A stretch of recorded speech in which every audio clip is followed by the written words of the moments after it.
What if I told you that the lens you have been waiting years for is finally within reach, but Canon is still playing a massive game of hide and seek with the truth? Today we are diving deep into the absolute latest industry shakeups that every photographer needs to hear. We just got our hands on a brand new interview from Photo Trend held at CP+, and it reveals exactly where Canon is heading with their business strategy.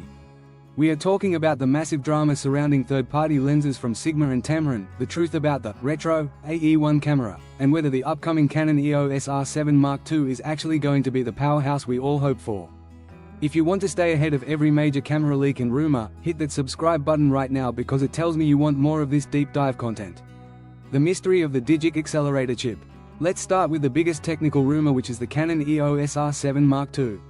There has been a ton of chatter suggesting this camera will feature the high-end Digic Accelerator Chip to boost its speed. Now, I have had my serious doubts about this for a while. Why? Because Canon did not even put the chip in the more expensive R6 Mark III, which costs much more. In the recent interview, Canon officials basically said they choose their technology based on the best balance between performance and cost. The price of performance. This is a huge hint for the R7 Mark II. If Canon actually decides to put the accelerator chip in an APS-C body, the price is going to skyrocket. We could be looking at a crop sensor camera that costs more than a mid-level full-frame body. At that point, it would exceed the cost of the Fujifilm X-H2. I would be very surprised if Canon takes that risk.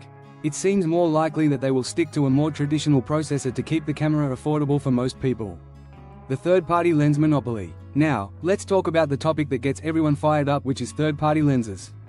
For a long time, we have been begging for Sigma and Tamron to bring their legendary glass to the RF mount.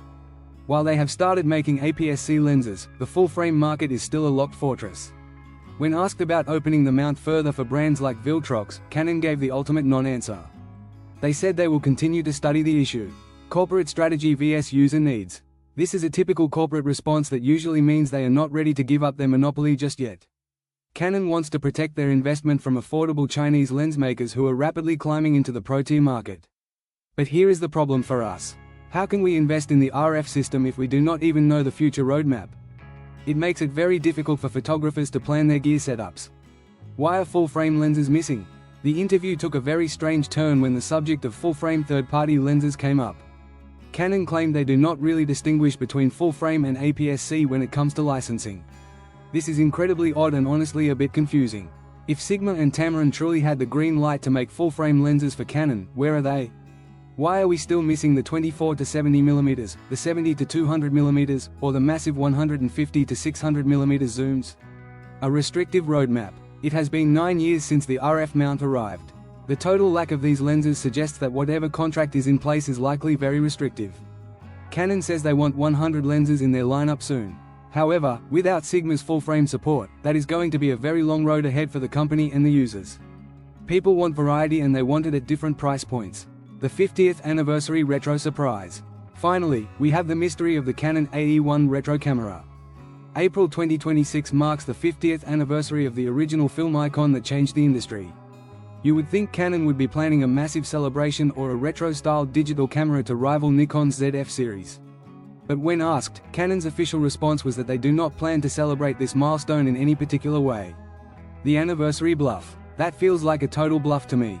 Either their marketing team is missing the biggest open goal in history, or they are setting us up for a massive surprise announcement in April. If they really have nothing planned, it is a huge disappointment for fans who love that classic aesthetic. In my opinion, something is definitely coming.